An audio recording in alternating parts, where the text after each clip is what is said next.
Naiyak ang mga Korean fans sa pagbalik ni Renz Abando sa team nito sa KBL ng Korea at rambulan sa FIBA Eurobasket Cup na higitan ang naging mainit na labanan noon ng Gilas versus sa Australia. Isa-isay natin yung pag-usapan para sa ating video na ito.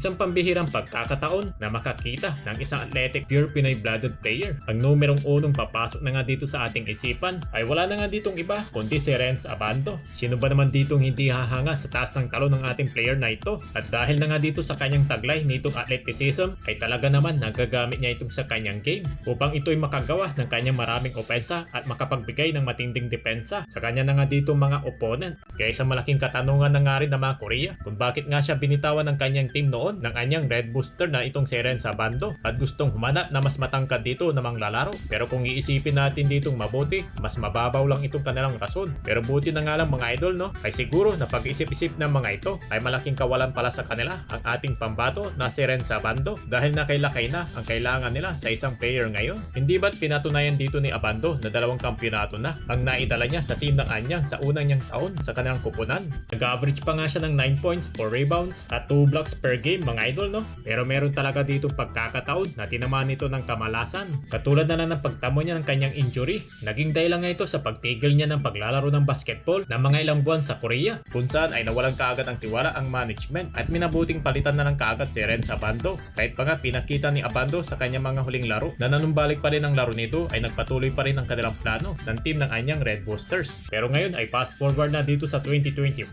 ay heto na si Renz Abando ay muli na nga dito nagbabalik sa kanyang team na JKJ Red Booster Club. Pero tila nga ba maraming natuwa ng mga fans sa pagbalik ng best ever Pinoy Asian import sa kanilang kupunan at may mga ilang mga fans pa nga ito na naiyak sa kanilang mga post sa social media ukol sa pagbalik ni Renz Abando dahil naging malapit rin talaga sa mga fans si Kabayan na kung saan grabe rin ang binibigay na suporta sa kanya ng mga Korean fans.